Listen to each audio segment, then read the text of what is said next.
муж продавал тетради на раскладушках. Я была для него отделом продаж. Постучалась, кому сковородки, кому сковородки. Я начала продавать ручки, тетради. У них цены поднимаются, а у меня нет. Каждый день я делала 1000 рублей. И для меня это была большой победой. Сильной паники у меня не было. Не надо ныть, не надо жаловаться. В Кремле решила дать себе клятву. Эту компанию вся Якутия должна знать. Всем привет! Сегодня у нас в гостях основатель сети канцтоваров «Азбука» Нина Васильевна Семенова. Здравствуйте. Здравствуйте. Сколько лет «Азбуке» и это ваш первый бизнес или до этого были другие? Ну, так, «Азбуке» 1 июня 2024 года будет 18 лет. Я считаю, что это бизнес первый. Ну, я начинала с 1996 года. До этого я работала в поликлинике акушеркой женской консультации. И это, ну, сами понимаете, 90-е годы какие были. Нам зарплату задерживали. Муж у меня работал на скорой помощи врачом. И у нас там заработные платы не шли. И там, помните, была барахолка. И мы там всякие лишние вещи туда-сюда научились продавать. Это, наверное, помнят все люди, которые были там молодыми мамами, папами, наверное, все помнят. Но это, и там вот навыки первые продажи оттуда взялись. Ага. И я в течение, вот в 96-м году уволилась с поликлиники и пошла, взяла свидетельство об индивидуальном предпринимателе. Индивидуальном. И с 96 года до 2006 года, в 2006 году я открыла вот эту азбуку. 10 лет прошло, и за это время я занималась, ну, первые года и одежду продавала, и сапоги продавала, и еще что продавала, сковородки продавала, светильники продавали, ну, сезонные все вещи, которые муж начинал, он что привозил, то и мы продавали. Я была для него отделом продаж. Откуда привозили? Ну, тогда очень многие, вот сейчас тоже предприниматели некоторые, да, с ними вот из Китая привозили, из Москвы привозили. Помню, мы стояли на Арбате, и муж продавал тетради на раскладушках. На Арбате в Москве? Здесь. Был у нас здесь Арбат, помните? Зеленый рынок, да, тут был. Ага. Ну, были такие моменты разные. Мы в сезон продавали, потом и отдыхали, и не знали, что делать. Ну, много чего пробовали. Я еще пробовала медицинские шприцы, там всякое разное. Но одежду я начала продавать, тоже были смешные моменты. Я летала с подругой в Турцию и прилетела. Я одна была такая, и мне все турки встречали: «Привет, Назарбаева, привет!» Это я такая хожу среди москвичей, и моя подруга была сахаляркой, да. И я привезла вместе с ней очень хорошие товары, платья, все продала. Тоже был навар. Потом второй раз поехала с другой женщиной, и там у меня был провал. Провал, то, что вот она в деревне продавала, оказывается, и деревенские товары привозила. Какая-то пословица была: с кем свелся, с того и набрался, типа такого. И я это поняла тогда. Ага. И всю половину одежды раздала своим родственникам. Еле вытащила деньги, но вот такие разные моменты были. А почему в деревне не продавали тогда? Ну, я в городе жила, и в городским продавала. Ну, и не знаю, и спрос, может, не тот. Она продавала на северный улус. А я родом из Сунтара, Сунтарский улус, деревня Кутана. И оттуда, и там, ну, я как поняла, у всех разные спросы. Ну, были разные моменты в 90-х годах, да. Помню, я продавала сковородки электрические, которые вот эти наши хорошие. Алюминиевые. Я ходила по больницам, по предприятиям, вот, стучалась, кому сковородки, кому сковородки. Это я продавала. И в этом помогло мне, я была патронажная акушерка.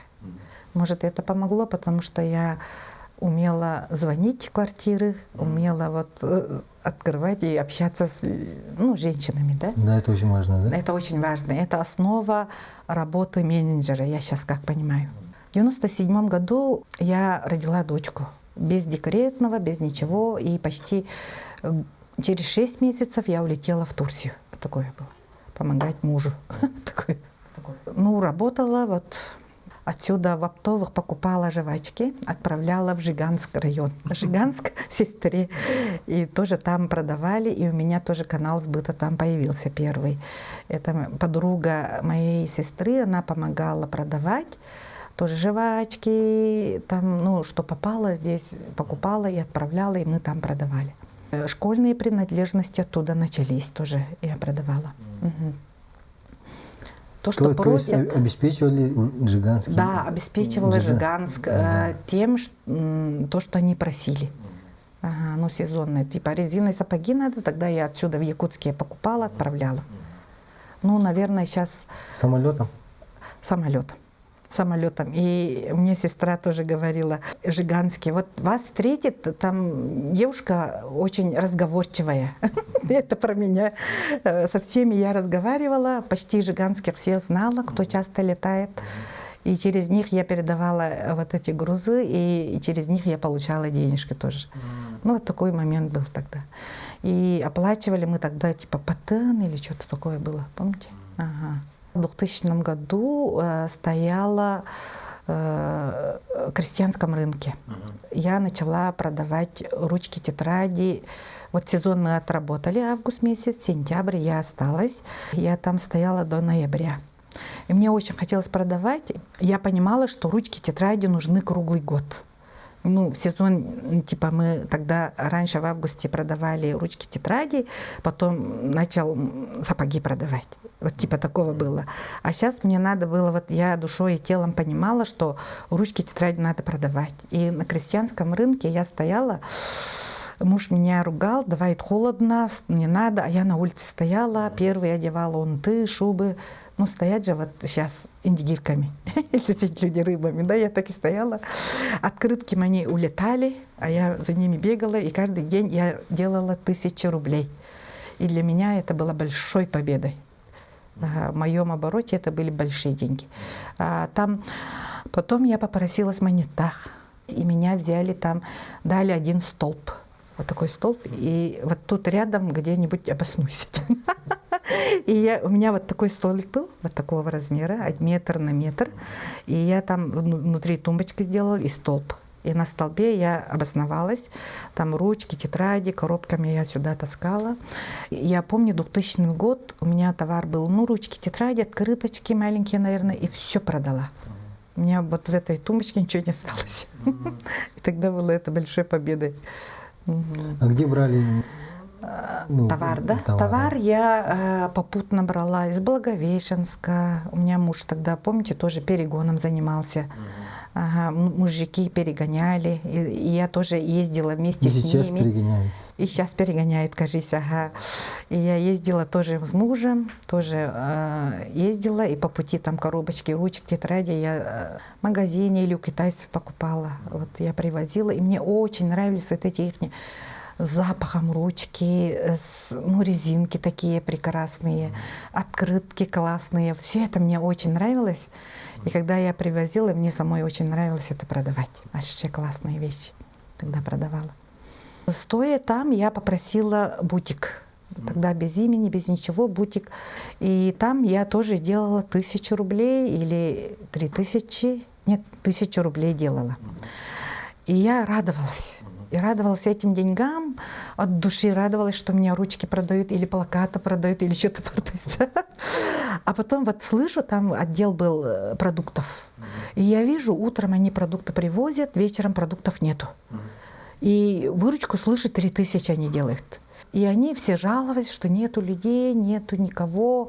Вот жаловались. И я поняла, вот зачем вот жаловаться, если что-то выручку делаешь, и вечером у тебя товара нету. У них тоже вот такие столы были, и я не понимала это. А я радовалась 1000 рублей. Но потом вижу, шубники тоже ходят с этажа, да, и ходят. Одна шуба стоила 20 000 тогда. 20 000 продают, и тоже иногда жалуются, что у меня продаж нету, одну только шубу продали. Нет.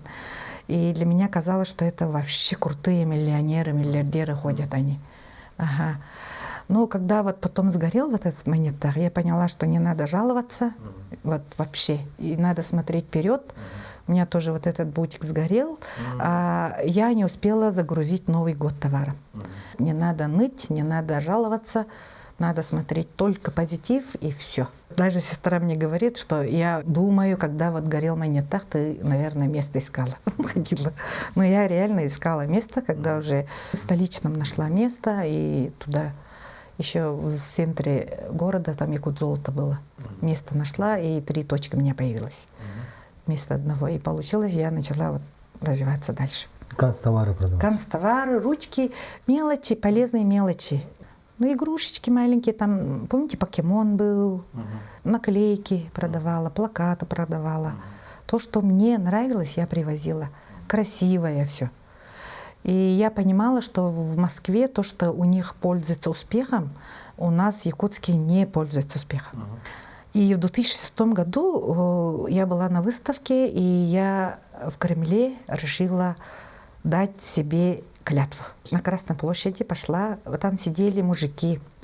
Мужики сидели, которые полароид фотографировали, помните? Я пошла, встала, и полароид меня чуть-чуть фотографировали, и с этой фотографии я даю клятву. Я даю клятву, что я назову компанию, имя найду, назову, и эту компанию вся Якутия должна знать. Вот цель поставила себе.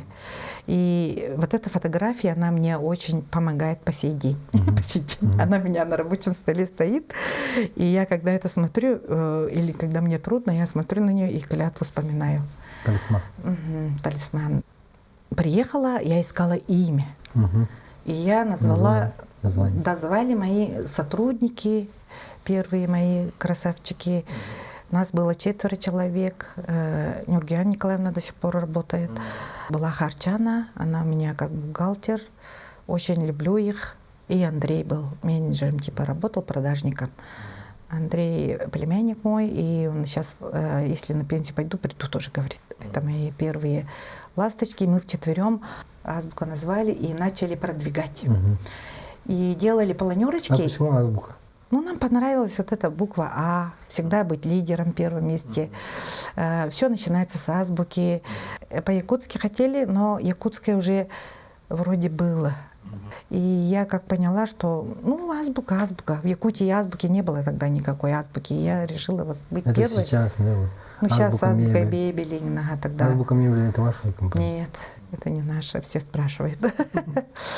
Я помню, как первые бухгалтера пришли, и счет выписать. А мы не умеем писать счет. Мы бутики просто стали, магазины розничные. Ну ладно, оптовикам отпускаем, а счет мы не выписываем, через банки не работаем. И получается, я им говорю, продавцам, бухгалтера придут, не надо их угоняйте, говорю. Ну вообще, смеялись от души, потом научились счета выставлять, и появился у нас отдел корпоративный для работы с предприятиями. Это когда? Это чуть позже, в 2010 году, в 2009 году я купила недвижимость Ярославского в центре города, и там начали вот появляться вот эти бухгалтера. Ну, в центре города заходят и говорят, счет выпишите. В 2006 мы открыли магазин Чернышевского 98, оптовый. Через 3 года купили недвижимость. Купила недвижимость. Купила недвижимость. Но до этого была аренда, и за право аренды тоже мы платили. Очень много денег платили на аренду. Это на столичном, и везде аренда. И очень много денег уходило на аренду. Прочитала книжку Кийосаки, прочитала и решила вместо аренды банковскую вот этот платить процент. Ну, это получилось. И решила учиться. Развиваться. Сейчас у вас 12 филиалов. Могли ли вы представить тогда, когда вы стояли там на крестьянском рынке, такой масштаб?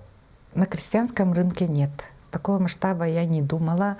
И не это, но когда стояла на Кремле, вот эту клятву давала, я представила всю Якутию. Всю Якутию. Даже улусов посчитала, 35 улусов, что ли. Но вот там масштаб я увидела.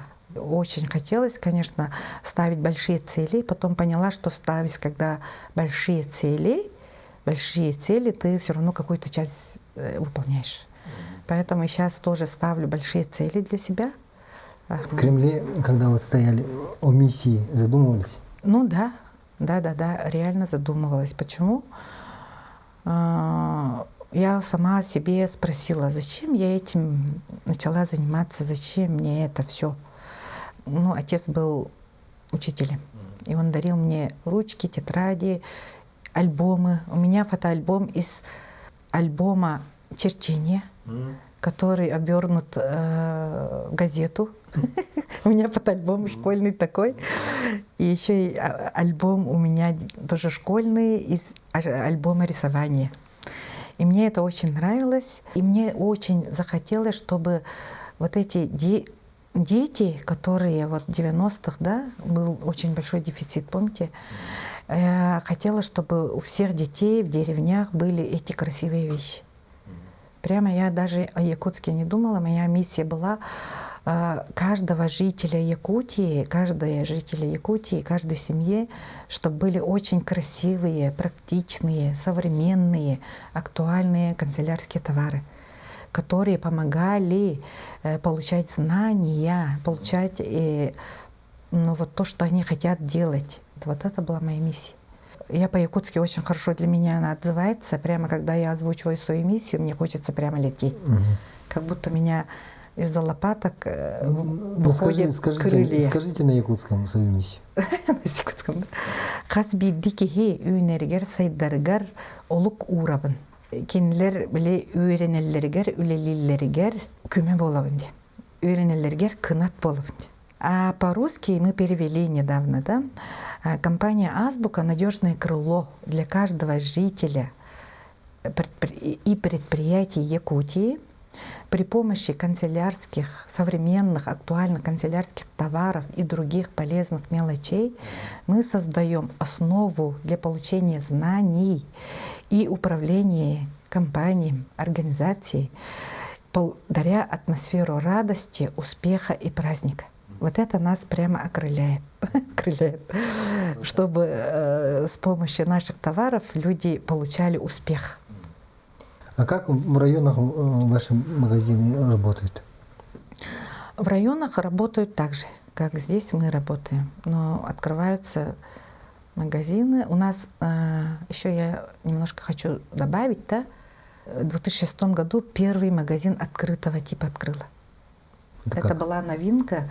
Все были за прилавком, стояли как в продуктовом магазине. Помните? Ага. И первый в 2006 году я на Чернышевского открыла вот этот открытый тип. В 2008 году открыла открытый тип.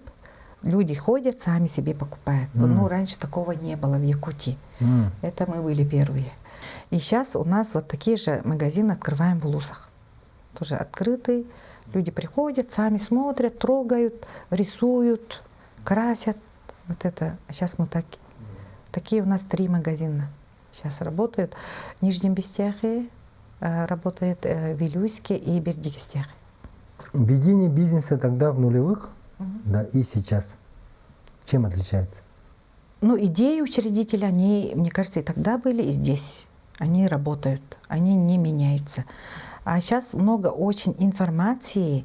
Можно, сейчас интернет развит, где угодно можно достать, как применить, как обучать, как строить, где закупаться. Это везде написано. И сервис сейчас, конечно, и качество улучшено, чем тогда. Тогда мы прямо стол поставили, да начали продавать. Тогда было. А сейчас, наверное, вот соцсети открыли и начали продавать фотографии хорошие вместо стола вот этого. Вот вы упомянули о соцсетях, да? Какую роль играют в бизнесе социальные сети? Социальные сети, конечно, играют большую роль. Почему? Потому что наши клиенты, независимо от меня, мы там или нет, клиенты, они пользуются соцсетями. Поэтому где наши клиенты, там и должны быть мы. Если они применяют, то мы должны тоже применить. Хоть где. Но это, во-первых, узнаваемость. Мы там рассказываем про нашу компанию, про наши товары, про наших сотрудников, про то, что наши праздники. Вот, про миссию. Про миссию. И клиент, и когда это смотрит у себя в соцсетях, лично вот так, тогда это, придет же лояльность. Поэтому они важны и нужны. Без соцсетей сейчас в настоящее время я не представляю. Ну, ассоциация с канцтоварами сейчас в Якутии, наверное, это азбука. Экономические кризисы как вы пережили? И какие действия помогли сохранить и еще и развивать бизнес? Поставщики, у меня в основном это производители России. И поставщики в основном, они, наверное, тоже покупают от Китая. У них цены поднимаются, а у меня нет. Вот бывает такое. Когда первый кризис был, я приехала, и потом думаю, зачем я ездила за товаром, надо было $1 купить и сидеть.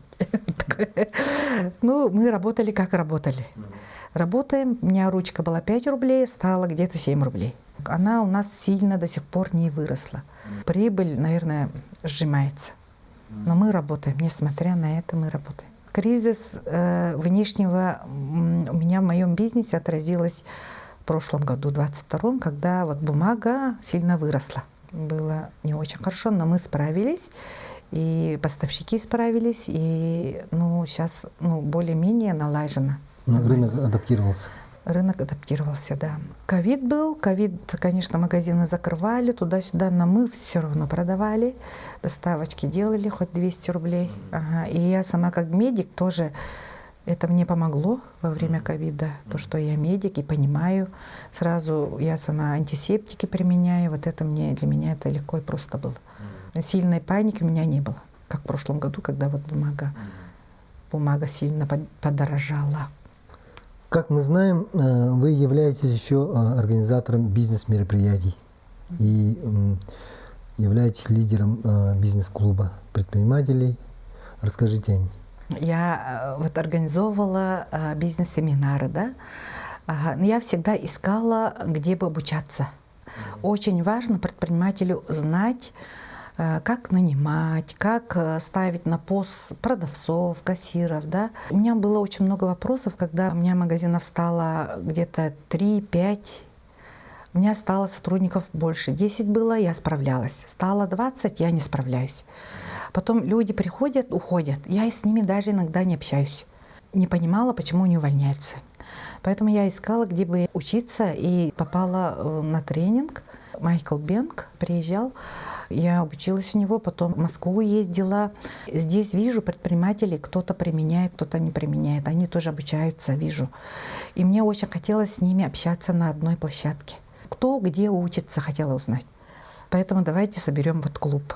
Собрали, и вместе мы начали делиться опытом. Клуб появился, интерес появился, люди приходили, и приглашаем спикеров. Да, у меня был интерес приглашать спикеров. Почему?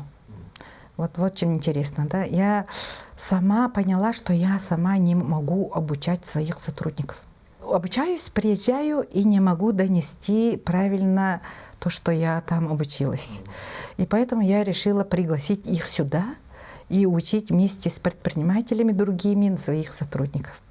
И это получилось, и это мы сейчас применяем, да, очень хорошо получается. Бываю в выставках в Москве, своих канцелярских, там тоже они спикеров приглашают, разные там по рекламам, недавно, как называется, маркировка интернета. Маркировка интернета тоже, везде что-то новое, и надо все узнать. Когда ты от одного берешь, да, а потом другого слушаешь, это очень важно.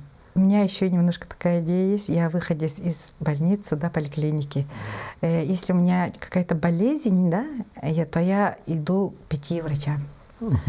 У всех будет рекомендации разные. И я выберу одного. И сейчас у меня тоже такое по бизнесу. Я выбираю консультантов не одного, а выбираю нескольких. Потом, это мне помогает. Это лично мое. Вот такое есть по жизни. Век живи, век учись, применяй, но то, что ты применяешь, это то, что должно быть согласовано с тобой.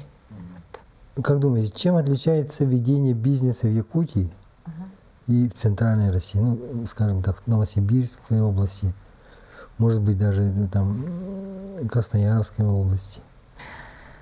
Или в Москве? Мне кажется, вообще ничем не отличается. Ничем не отличается. Отличается тем, что мы просто отдаленные, далеко сидим. Это наша транспортировка. Мы товар ждем месяц почти. Логистика. И может клиентура, народ у нас немножко другой, может быть. Я как сказала, товар у них другой продается, у нас другой продается. А так люди, мне кажется, и там одни и те же люди. Поэтому основе ведения бизнеса одинаково, наверное. Я так считаю. Ваш совет начинающим предпринимателям или людям, которые хотят заниматься бизнесом? Главная идея, мне кажется, это не очень легко, как кажется, да, и не очень просто, да, с одной стороны. Но с другой стороны, если вы знаете и применяете правильно инструменты, работу с людьми, это в основном основе своей. Я сейчас вспомнила цитату, да, суть любого бизнеса состоит из 3 слов, из 3 П. Это продукт, персонал и прибыль. Без прибыли бизнес не бизнес. Без продукта, это без товара, без какой-то услуги, бизнес не бизнес. И первично это персонал. Без персонала это сам себе ремесленник, да, это сам себе бизнесмен. Или персоналом работа, да, там бывают трудности. Поэтому если там написано суть, если у вас проблемы с первым пунктом, забудь о 2 других. Поэтому я сейчас учусь и тоже хотела бы совет дать молодым предпринимателям, которые начинают, да, продукт они знают, прибыль делают, когда один начинаешь. Как я тоже одна начинала, а потом идет с персоналом работа.